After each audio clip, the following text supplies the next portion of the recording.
Welcome to my YouTube channel Ramesh online. ఉద్యోగ సంఘాలు చేసిన ఆ ప్రకటనపై ఉద్యోగుల్లో అసహనం, పెండింగ్ డిఏలు, వాటి అరియర్లు, సరెండర్ లీవ్ల సంగతి అనే హెడ్లైన్తో ఉన్నటువంటి వీడియోని అయితే మనం చూస్తున్నాం. చూసే ముందుగా ఫ్రెండ్స్ ఎవరైనా ఫస్ట్ టైం మన ఛానల్ని విజిట్ చేసినట్లయితే తప్పకుండా సబ్స్క్రైబ్ చేసుకోండి. అదేవిధంగా వీడియో మీకు నచ్చినట్లయితే ఒక లైక్ చేయండి. ఇక విషయానికి వచ్చినట్లయితే విరాళం ప్రకటనపై ఉద్యోగుల్లో అసహనం.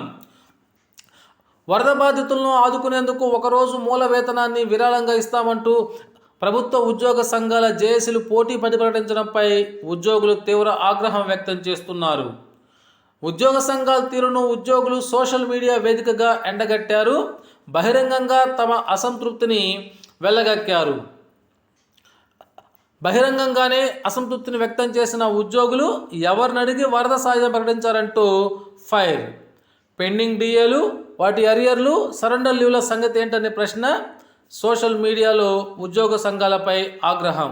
ఇక పూర్తి వివరాల్లో గనక వచ్చినట్లయితే, బాధితులను ఆదుకునేందుకు ఒకరోజు మూల వేతనాన్ని విరాళంగా ఇస్తామంటూ ప్రభుత్వ ఉద్యోగ సంఘాల జేఏసీలు పోటీ పడి ప్రకటించడంపై ఉద్యోగులు తీవ్ర ఆగ్రహం వ్యక్తం చేస్తున్నారు.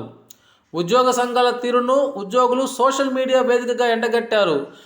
బహిరంగంగానే తమ అసంతృప్తిని వెళ్ళగక్కారు. వరద బాధితులను ఆదుకునేందుకు ఉద్యోగ సంఘాల జేఏసీలు పోటీ పడి మరీ విరాళాలు ప్రకటించాయి.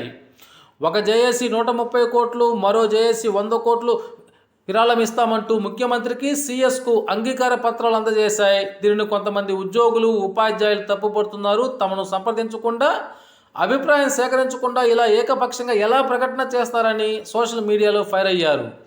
డిఏ బకాయిలు విడుదల చేయించలేదు, సరెండర్ లీవ్ల బిల్లులు ఇప్పించలేదు, పీఆర్సీ గురించి అడగరు.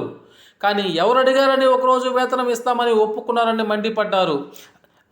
2 నెలల క్రితం బదిలీ అయిన ఉద్యోగులకు సగం నెల వేతనం ఇంకా ఇవ్వలేదని పేర్కొన్నారు. ఎవరి మెప్పు కోసం మమ్మల్ని బలిపశువులను చేస్తున్నారంటూ తిరుగుబాటు చేశారు. కొందరు ఉద్యోగ సంఘాల నేతలకు ఫోన్లు చేసి మరి నిలదీసంత పని చేశారు.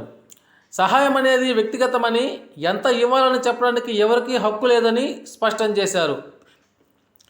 ఇకపోతే విరాళం ప్రకటించడానికి ముందు ప్రాథమికంగా సభ్యుల అభిప్రాయం తీసుకోవాలి. అంతా నాయకులు ఇష్టమైన ఎదుటి వాళ్ళ జీతం మీద మీకు ఏ హక్కు ఉంది అంటూ ఓ ఉద్యోగి సోషల్ మీడియాలో తన యొక్క అసంతృప్తిని అయితే వెళ్ళగక్కారు. ఓకే ఫ్రెండ్స్, ఇది సమాచారం మీకు నచ్చినట్లయితే ఒక లైక్ చేయండి.